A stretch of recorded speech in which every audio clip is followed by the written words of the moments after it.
Bismillahirrahmanirrahim. Allahumma salli ala Muhammad wa ala ali Muhammad. Assalamualaikum warahmatullahi wabarakatuh dan salam sejahtera kepada semua.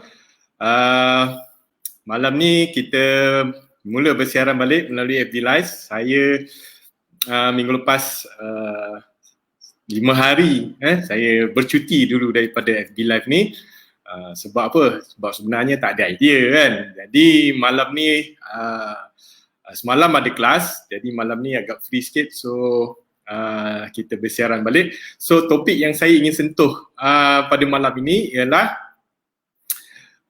masalah sistem pencernaan. Semalam saya baru saja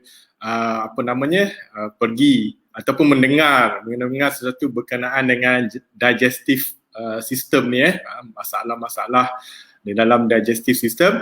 So malam ni insyaAllah saya ingin kongsikan bukan semua, tetapi apa yang saya dapat capture lah, dapat saya study sikit, dan bagaimana sebenarnya pemakanan kita kita boleh mengatasi masalah ni ataupun dengan cara menjaga pemakanan kita. Okay, so apa tu sistem pencernaan? Sistem pencernaan ni dia bermula daripada organ kita iaitu mulut ni, masuklah ke kerongkong kita, kemudian kerongkong esophagus dan ke perut, makanan dicernakan, dan kemudian makanan akan melalui usus kecil, usus besar, dan akhirnya pergi ke rektum dan keluar melalui dubur lah. Okey, itu satu set sistem pencernaan, dan selain daripada organ yang saya sebutkan tadi, ada juga organ-organ lain yang terlibat seperti hati kita iaitu liver, lagi gallbladder, pancreas juga terlibat di dalam menghasilkan enzim-enzim yang terbabit ataupun terlibat di dalam pencernaan makanan. Okey. So, ada satu website ni yang saya baca, 90% dia cakap 90% daripada masalah pencernaan ni adalah berpunca daripada makanan yang tidak dicernakan dengan habis, yang menyebabkan makanan tu busuk ataupun mengalami penepaian, ataupun kalau kata lemak tu dia dipanggil rancid ataupun tengik. Waalaikumsalam Kak Long. Terima kasih kerana join FB Live kita malam ni. Harap mata Kak Long masih segar kan. Okey. So ni adalah antara 8 ataupun 7, beberapa lah saya cakap, berapa common digestive symptoms ni ataupun simptom-simptom masalah pencernaan. Kalau anda ada salah satu daripada ni, maknanya anda mengalami masalah ni. Okey. So yang pertama ni sakit di sebelah bahagian. Hai Chen. Okey, selamat datang Chen. Sakit di sebelah kanan perut anda. Itu salah satu kalau selalu sakit di sebelah kanan. Kemudian jika ada ni dipanggil senang, dia cakap ni silent and deadly gas. Apa maksud dia tu silent and deadly gas kan? Jika sekiranya kita ni biasanya lah mengeluarkan kentut yang tidak berbunyi tetapi sangat berbau busuk kan, ya. Tu dia panggil silent and deadly gas. Okay? Okay. Kemudian salah satu lagi simptom, anda mengantuk dan senang nak tidur lepas makan. Ini pun salah satu simptom anda ada masalah pencernaan dekat situ. Lagi heartburn, rasa-rasa heartburn dekat sini pun ni. Dan ini adalah simptom yang paling biasa anda dapat, iaitu ataupun orang ramai orang akan dapat simptomnya, iaitu constipation, sembelit ataupun cerit-berit. Okey, apakah definisi sembelit ni sebenarnya? Sembelit ni dia sekiranya anda kurang daripada 3 hari dalam seminggu buang air besar, itu maknanya anda sedang mengalami sembelit. Ada yang cakap mungkin kita selang sehari itu belum lagi kategori sembelit. Sembelit ni adalah mereka yang buang air besar kurang daripada 3 kali seminggu. Manakala ceret-beret pula, mereka yang buang air besar 3 kali atau lebih daripada 3 kali sehari. Itu baru dipanggil ceret-beret. Okay, so ingat definisi ceret-beret dan juga sembelit lah. Sekarang orang kalau dekat dalam social media dia tak panggil ceret-beret dah, dia panggil apa? Cherry berry ke apa benda lah, something like that lah. Okay. Okey, dan sekiranya yang simptom lain adalah sekiranya anda rasa perut kembung dan boleh dengar bunyi gas dari perut anda, iaitu adalah simptom bloating dan kekembungan, tu simptom masalah pencernaan. Encik Kamarun ada dekat sini. Terima kasih kerana datang malam ni, first time dia mengikuti FB live kita. Okey. So siapa yang join tu bolehlah letak komen dekat bawah tu supaya saya tahu anda hadir. Okay. So itu adalah antara simptom-simptom yang menyebabkan ataupun simptom yang menandakan bahawa anda ada masalah pencernaan tadi. Okay. So apa yang berlaku ialah dalam sistem pencernaan ni, apabila makanan masuk saja ke mulut, dekat situ dah bermulalah pencernaan makanan sebenarnya. Dalam mulut kita ada ileum. Ileum kita mengandungi satu enzim dipanggil amylase yang tugasnya adalah kita punya gigi memecahkan makanan yang besar tadi kepada bilangan ataupun jumlah yang kecil yang tadi besar masuk ke mulut kita. Bila kita kunyah dia menjadi semakin kecil, dan dengan adanya enzim amylase ni ia akan mencernakan, waalaikumsalam Puan Mawang. Okey, so dia akan mencernakan yang utama dahulu ialah karbohidrat dulu. Itu yang paling utama sebelum makanan ini masuk ke dalam perut kita. Okey, so apabila dia masuk ke dalam perut kita, dekat sini protein yang utama sekali ataupun protein ni akan dicernakan oleh enzim pepsin dalam perut kita dan juga dibantu oleh asid hidroklorik ataupun asid dalam jus panggil jus perut lah. Perut kita ada asid asid hidroklorik ni. So apa yang berlaku seterusnya ialah pelbagai lagi enzim akan mencernakan, dirembeskan oleh organ kita untuk mencernakan makanan ni di dalam bahagian perut kita. Kemudian makanan tersebut akan melalui pula usus kecil, dan dekat sini juga ada beberapa lagi enzim yang dirembeskan oleh yang pertama sekali adalah hati kita melalui gallbladder tadi, dan juga melalui pankreas tadi. Ada 2 ataupun 3 lagi enzim yang dirembeskan untuk pencernaan lagi, sambung lagi tugas pencernaan makanan dalam usus kecil.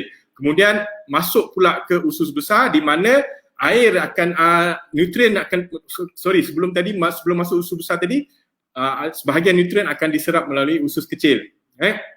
Masuk ke makanan akan masuk ke usus besar di mana air pula akan diserap ke dalam badan, dan akhirnya hampas apa yang tidak dapat dicernakan akan dikeluarkan melalui anal kita lah, melalui dubur tadi. Okey. So dia senang cerita, dekat ada komponen makanan kita ada 3, iaitu karbohidrat, protein dan juga lemak. Okey. So kalau salah satunya tidak dapat dicernakan dengan baik, sebab ketiga-tiganya memerlukan enzim-enzim yang berbeza untuk memecahkannya kepada nutrien yang boleh diserap oleh badan. Kita perlukan ketiga-tiga ni. Karbohidrat dan lemak ni adalah untuk tenaga, dan protein adalah untuk membina sel-sel baru dalam badan. So kalau kata kita tidak dapat ataupun salah satu daripada enzim yang bertindak untuk memecahkan makanan ini tidak cukup dalam badan kita, ini akan menyebabkan kita dapat indigestion ni tadi, atau masalah simptom-simptom sistem pencernaan ni tadi. Okay. Hai Puan Nurul Hana, selamat datang. Okay. Alright. So dan lagi satu, karbohidrat apabila dia masuk ke dalam perut kita apabila dia akan ditukarkan pada simple energy, simple sugar untuk kegunaan tenaga kan. Tapi kalau kata dia tak dicernakan secara habis, ada sisa lagi, tidak dapat dicernakan keseluruhannya, maka ia akan jadi makanan kepada bakteria-bakteria di dalam perut kita tadi. Kan? So dia akan ditapai, dia akan mengalami proses penapaian dan akan menyebabkan bacteria overgrowth, bad bacteria overgrowth. Okay, dalam kita punya sistem pencernaan ni, dia ada bad bacteria, ada good bacteria. So badan kita perlukan ratio 85% good bacteria, 15% bad bacteria. Dan jika anda nak tahu, 80% daripada immune system kita standby dekat perut sebenarnya. So anda kena fahamlah kenapa dia kena 85% standby di bahagian perut. Sebab inilah, dekat sinilah kita banyaknya germs apa semua, yang mana kalau kata balance ratio ni dah jadi tak balance, 85 dengan 15% ni jadi tak balance, maknanya lebih bad bacteria, maka kita akan mengalami masalah. So cepat akan mengalami masalah kesihatan. Okay, so apa yang berlaku jika ada bacterial overgrowth ni?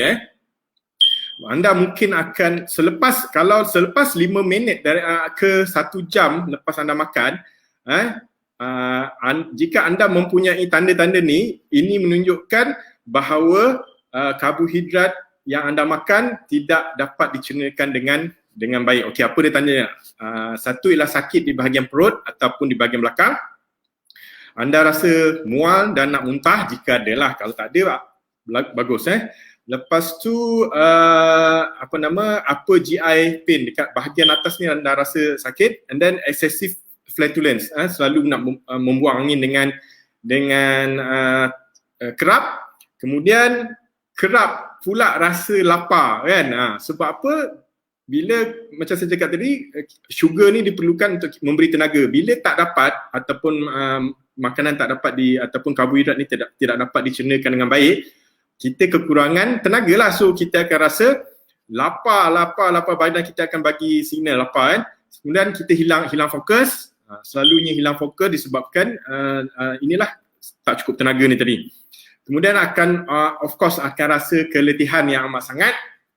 Okay, kaki dan lutut yang lemah lepas makan ni 5 hingga 1 jam ni, rasa lemah je, lutut tak larat nak jalan kan. Itu maknanya anda ada tanda-tanda yang karbohidrat ni suka untuk ataupun tidak, badan kita suka untuk memecahkan karbohidrat ni.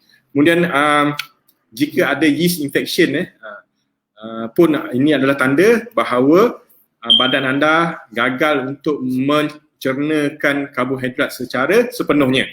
Kemudian demam kan, sebabkan ini anda mungkin akan rasa demam. So ini adalah tanda-tanda awal yang badan anda sebenarnya tidak dapat mencernakan karbohidrat dengan baik. Okay, so yang kedua pula adalah protein kan. So protein ni dia dicernakan oleh, macam saya cakap tadi, oleh enzim pepsin bersama-sama dengan asid hidroklorik. Okay, apakah komponen ataupun bahan nutrien yang diperlukan untuk menghasilkan asid hidroklorik ni? Okay, dia nak menghasilkan asid hidroklorik ni, dia memerlukan vitamin B kompleks, kemudian garam, sebab dia memerlukan klorid. Klorid terhasil daripada garam, natrium klorid yang kita makan itu, itulah sumber klorid dia.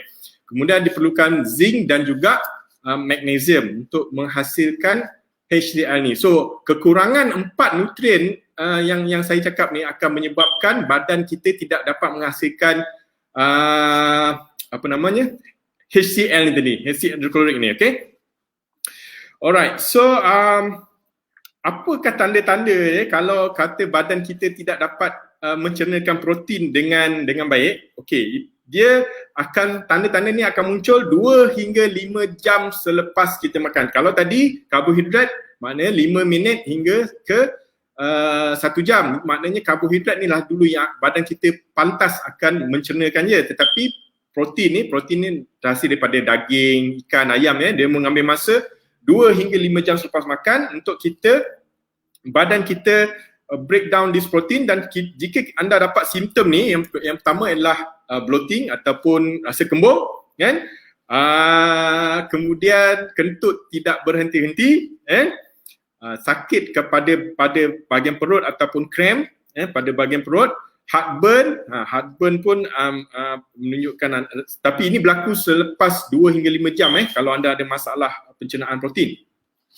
Kemudian jika ada daripada najis yang kita buang, jika anda dapati ada sisa makanan dekat situ, itu menunjukkan badan kita juga tidak dapat mencernakan protein dengan baik. Okey.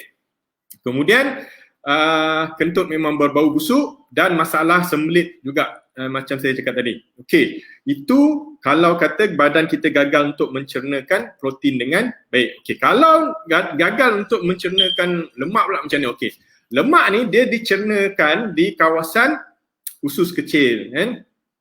Okey, apabila sel-sel makanan yang mengandung lemak ni, dia akan dipecahkan oleh enzim yang dipanggil lipase. Okey, dia dihasilkan di enzim ni dekat liver dan juga gallbladder ni. Okey, so kalau kata lemak pula gagal dihasilkan, maka ia akan menjadikan makanan ataupun sel makanan yang mengandung lemak ni jadi tengik, dipanggil berbau tengik lah, kan? So okey, simptom dia lebih panjang lagi kalau berlaku 5 hingga 30 jam selepas anda makan. Jika badan kita gagal untuk pecahkan lemak secara keseluruhannya, kan, maka kita akan dapat sebenarnya satu masalah yang dipanggil hormon imbalance. Yang kedua, najis kita akan nampak berminyak, kan, kulit akan jadi kering, dan juga kita akan kerap membuang angin juga, kerap membuang angin, dan sakit di sebelah bahagian kanan ataupun gallbladder kita kata, kan, dan pembentukan batu karang pada kita punya gall ni tadi, kita panggil apa tadi, gallbladder ni lah, ada batu karang. So sebenarnya dia bila kita tengok selamat malam HS, okey, baru nampak sorry HS. Okey, sebenarnya macam mana sebenarnya kita nak mengurangkan masalah kita pencernaan ni sebenarnya. Okey, kalau kita tengok macam saya selalu cakap lah, apabila kita semakin berusia, maka fungsi badan kita juga semakin berkurangan. Jadi tidak hairanlah apabila kita semakin berusia, badan kita akan yes, Mawar, batu karang di hempedu. Yes, gallbladder is hempedu. Saya nak cari-cari perkataan tu, kan. Okay, so bila badan kita semakin berusia, memang kita punya function akan semakin kurang. Itu kita kena akui lah, kan. Sebab itulah bila function semakin kurang ni, dan ini akan timbul lah masalah pencernaan ni, automatik akan timbul sekiranya kita tidak dapat ataupun kita tidak mengambil langkah-langkah untuk mencegahnya. Bukan untuk mencegah, untuk mengurangkan sebenarnya. Okay. So macam saya cakap, orang akan dapat diabetes bila semakin berusia. Sebab apa? Badan pankreas akan kurang menghasilkan insulin yang diperlukan untuk memecahkan gula ni tadi. So sama juga bila kita semakin berusia, organ-organ kita semakin kurang menghasilkan enzim ni yang diperlukan oleh badan kita untuk mencernakannya. Jadi macam mana caranya untuk kita mendapat fungsi kembali, fungsi badan kita kembali ni. Yang keduanya, apabila kita nak menjaga perut kita ni tadi, macam saya cakap, dia ada 85% good bacteria, 15% bad bacteria. Bagaimana kita nak menjaga keseimbangan bakteria ni, 85%, 15%, supaya bad bacteria ni tidak bertambah. So dekat sini, inilah dia yang kita yang kita perlukan apabila semakin berusia ni, iaitu pemakanan tambahan. Okey, yang pertama adalah makanan yang mengandungi vitamin, first tadi mineral yang saya cakap tadi, vitamin B kompleks, natrium, magnesium dan juga zinc. Untuk apa? Untuk kita buat badan kita produce asid hidroklorik tadi kan, yang dengan jumlah yang diperlukan. Ini adalah empat jenis nutrien yang diperlukan. Kemudian sekiranya untuk menjaga keseimbangan badan kita ni, kita perlu makan makanan yang ada probiotik ni. Kalau makanan semula jadi ataupun bukanlah makanan semula jadi makanan yang mempunyai probiotik yang bagus, satu ialah yogurt. Ni bukan semula jadilah, maknanya yang kita kena melalui proses juga kan. Yogurt, tempe, orang Jawa suka makan tempe kan, tempe juga bagus. Orang Jepun suka makan miso soup, ia juga adalah sumber probiotik yang sangat bagus. Kalau Jerman dia ada orang kata cabbage yang di jeruk kan, macam kimchi di Korea, itu pun juga makanan yang mempunyai probiotik dan prebiotik yang bagus untuk kesihatan perut kita. So yang kedua kita nak kena balancekan jumlah bakteria di dalam badan kita. Itu kedua. Okey. Yang ketiga adalah jika kita tahu bahawa apabila semakin berusia badan kita mempunyai Kak Along mesti suka makan tempe ni kan. Okey, bila kita tahu badan kita mempunyai masalah untuk menghasilkan enzim ni dengan kuantiti yang cukup, maka kita perlulah mengambil enzim daripada tumbuhan untuk membantu badan kita mencernakan makanan setiap hari. So dekat sinilah yang kita perlukan makanan tambahan yang actually yang komplit sebenarnya. Okey.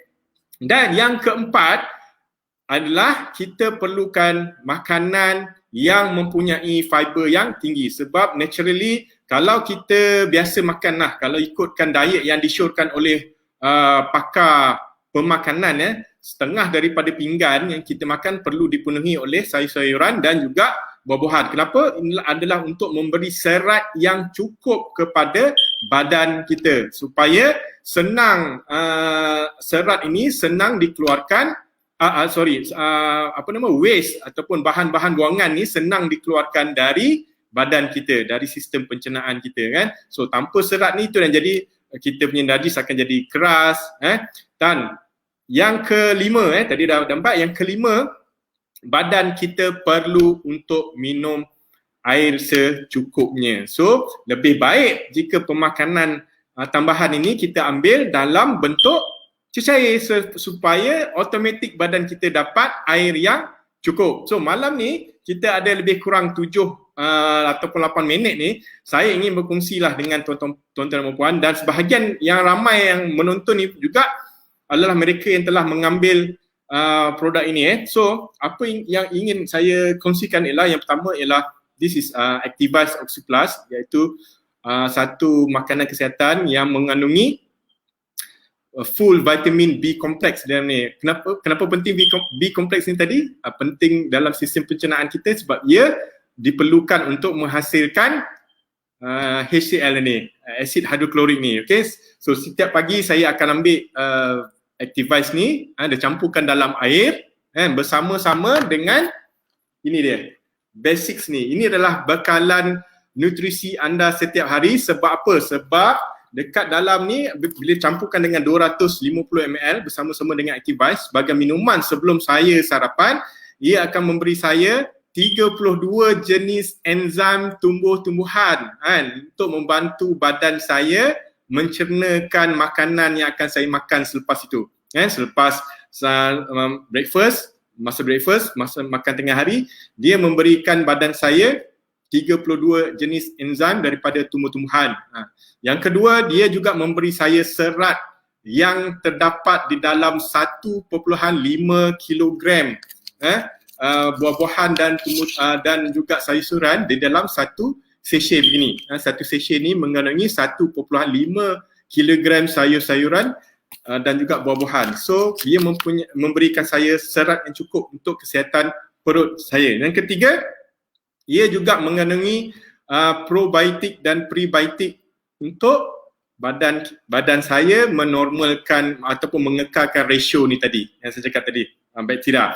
So malamnya pula, bahagian malam sebelum saya tidur, saya akan ambil Restorate ni Restorate ni adalah untuk memberikan saya mineral-mineral yang diperlukan oleh badan. Apa mineral dia? Dia dalam tu ada zinc, ada magnesium, kalsium, natrium, copper, iron dan juga selenium dalam ni. So satu hari jika saya ambil 3 benda ni saja, minum sekali pada waktu pagi, sekali pada waktu malam sebelum tidur, ia memberikan saya nutrien yang saya perlukan. Sekarang ni saya berumur 51 tahun ni.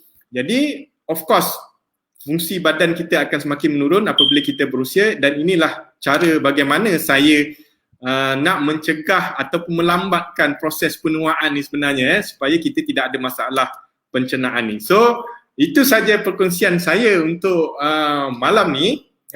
Jadi saya harap kepada mereka yang belum lagi try Optimal Set ni, apa Optimal Set tu, iaitu Active Vice Oxy Plus, Basics ni tadi, dan juga Restorate, 3 benda ni. Tanyalah dengan rakan-rakan anda yang ajak anda dengar FB Live ni. Kalau tak ada pun, nak tanya dengan saya pun boleh di ruangan komen dekat bawah tu nanti. Tanya macam-macam soalan, macam mana nak dapat, apa kelebihannya, berapa harga, semua insyaAllah saya akan jawab. Dan kalau nak sampel dulu pun boleh. Sebelum nak rasa, orang kata nak rasa sampel dia sedap tu, sebab ramai orang ni takut nak ambil makanan tambahan ni sebab rasa ni tak sedap kan. Dia kena makan pil lah, apalah kan. Siapa macam makan ubat, siapa nak. Tapi sekarang ni saya senang, bila campurkan dengan air ni boleh, rasanya sangat-sangat sedap. Kita minum dulu Okay, so itu yang saya nak kongsikan pada malam ni. Betul lah yang kita dengar, kebanyakan penyakit berpunca dari perut. Sebenarnya bila saya baca tadi, ya Allah, saya cakap mana saya nak buat 30 minit nak cerita pasal masalah pencernaan ni. Terlalu banyak masalah dia rupanya kan, dengan IBS-nya, dengan GERD-nya, dengan macam-macam lagi lah masalahnya. Saya nak sebut pun payah kan. Jadi saya cakap, saya terpaksa ringkaskan je lah untuk malam ni. So saya harap dengan penerangan ringkas saya ni, sebenarnya ialah dia daripada sistem pencernaan kita ni, masalahnya berpunca disebabkan kegagalan badan kita untuk mencernakan 3 benda ni lah. Yang pertama karbohidrat, protein dan juga lemak tadi. So bila badan kita gagal untuk mencernakan 3 benda ni, dekat situlah kita punya masalah akan timbul. So saya dah cerita itu secara kasarnya lah, daripada pembacaan saya, secara kasarnya itulah dia masalah dia. So bagaimana kita nak menghilangkan masalah dengan make sure ketiga-tiga benda ni dicernakan dengan baik lah kan. Dicernakan dengan baik sehinggalah menjadi najis, dikeluarkan daripada badan kita. So dekat situlah it's a simple solution kan.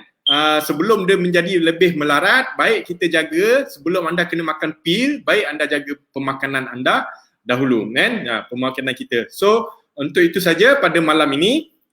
Pertama saya ingin berterima kasih kepada semua yang datang tengok live saya pada malam ni. InsyaAllah malam besok saya akan bersiaran lewat sikit sebab malam besok ada BOM Business Opportunity Meeting. Mungkin habis dalam 9 lebih. So mungkin lepas tu saya akan terus bersiaran. Saya akan review produk. Produk apa saya nak review malam besok kita akan review produk Optimal Set ni. Kalau siapa yang berminat nak tahu lebih lanjut tentang produk Optimal Set ni, bagaimana dia dapat jaga kesihatan kita, dengar produk review pada malam besok insyaAllah. Dan untuk itu sekiranya anda rasakan sharing saya ni ataupun FB Live saya ni bermanfaat, bolehlah komen banyak-banyak, like banyak-banyak dan sharekan kepada lebih ramai rakan-rakan anda supaya lebih ramai rakan-rakan kita di luar sana yang mungkin tidak faham kenapa mereka mendapat masalah-masalah kesihatan ni.